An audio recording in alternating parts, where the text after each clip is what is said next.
안녕하세요. 매일 아침 말씀 묵상에 오신 여러분을 진심으로 환영합니다. 6월 6일 화요일 불경건의 사슬. 생각할 문제: 사탄은 어떻게 하나님의 백성을 괴롭혀 왔는가?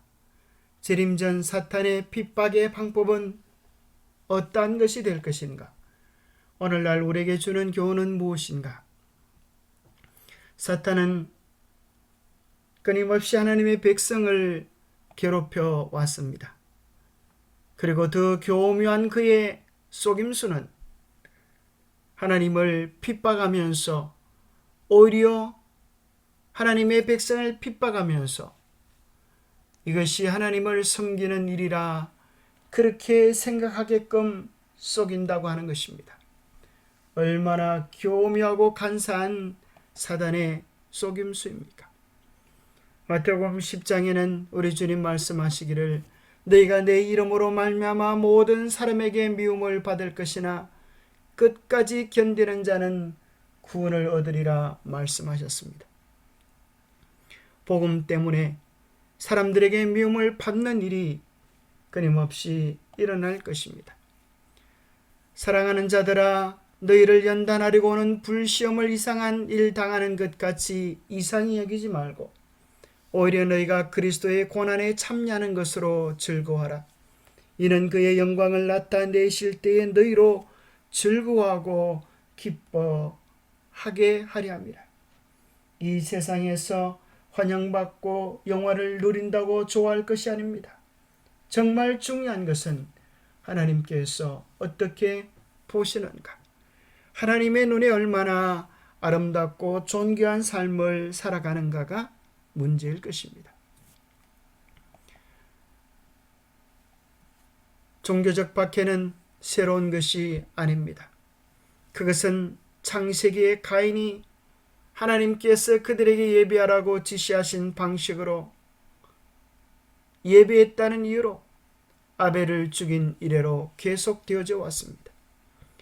예수님께서는 박해가 1세기의 신자들에게 그리고 그 이후 여러 세대에 걸쳐 지속적으로 일어날 것이라고 말씀하셨습니다. 때가 이르면 그가 경고하기를 너희를 죽이는 자가 생각하기를 이것이 하나님을 섬기는 일이라 하리라. 마치 유대인들이 하나님의 이름을 내걸고 예수 그리스도를 십자가에 못 박아 죽였던 것 같이 마지막 때에도 그러한 일이 일어날 것이라고 하는 것입니다. 그것은 참으로 즉 그리스도가 무신론 세력이 아니라 오히려 하나님을 믿는 척하는 거짓된 속임수의 코스라고 하는 사실을 이야기해 주는 것입니다. 계시록 13장에 보면 마지막 때에 재림전에 있을 사단의 핍박에 대해 이야기를 이렇게 설명하고 있습니다. 그가 권세를 받아 짐승의 우상에게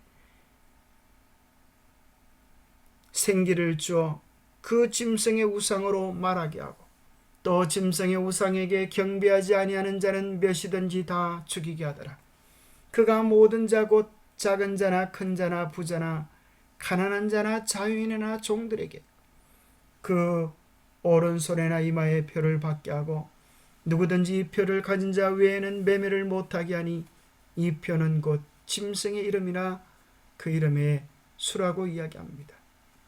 짐승의 우상에게 경배하게 하는 일, 이것은 곧 경배 문제, 종교적 연합체가 일어날 것을 이야기합니다. 몇이든지 다 죽이게 한다라는 말은 정치적 권력을 가지고 있음을 이야기합니다. 매매를 못하게 한다는 말은 매매하는 경제적 연합체가 이적 그리스도의 세력과 연합하여 마지막 하나님의 백성을 핍박하는 일에 동참할 것을 말씀해 주고 있는 것입니다. 계시록 18장에도 이야기하기를 귀신의 처소와 각종 더러운 영에 모이는 곳이라면서 영적인 단체요.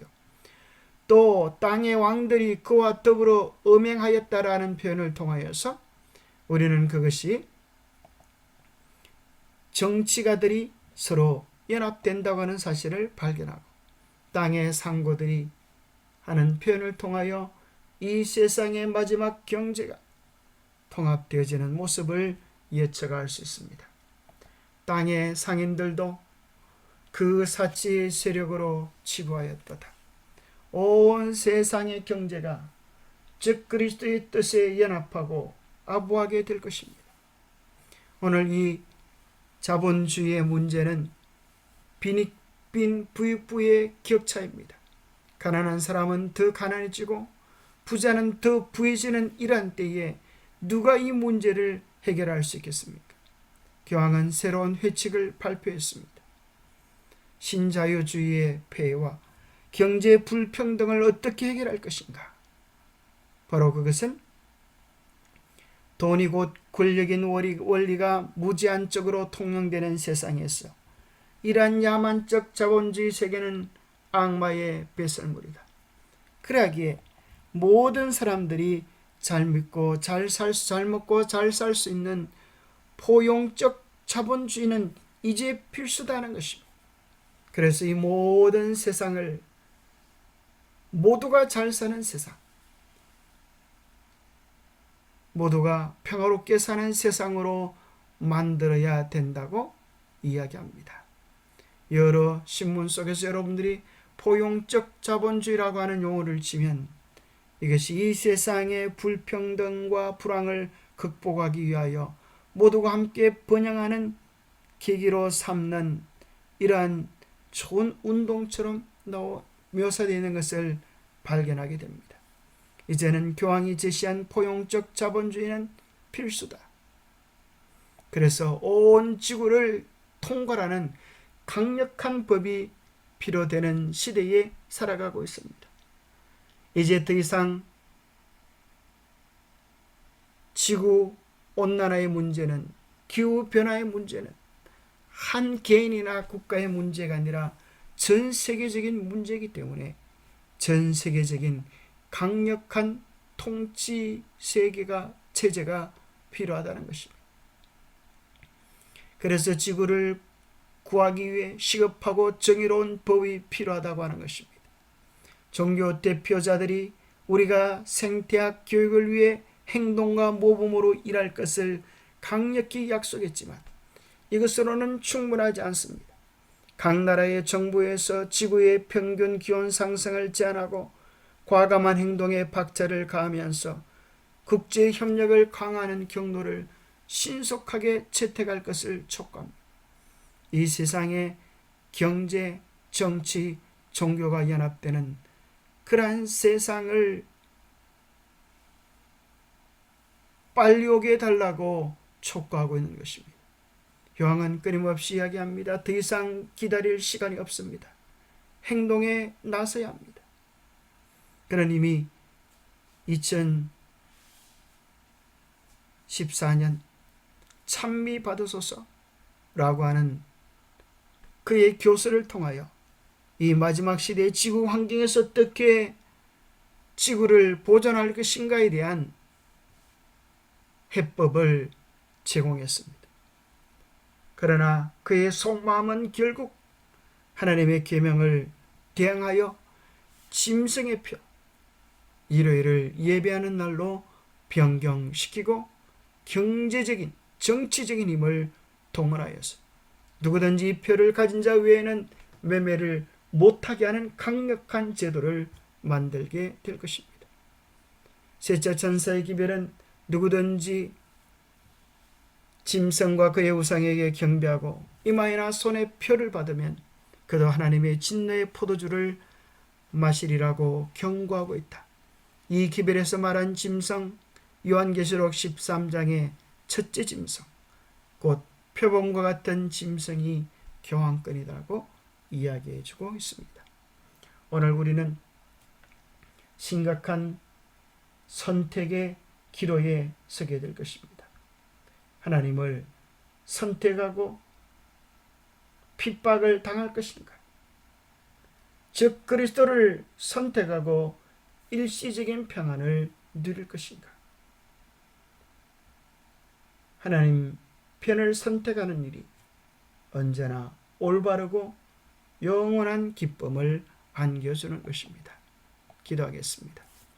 하나님 아버지, 사단은 교묘한 방법으로 마치 하나님을 위하노라고 이 마지막 재앙을 피하기 위해 십계명을 지켜야 한다라고 주장하지만 그는 그의 권위로 변경한 거짓 십계명을 높이 들 것입니다.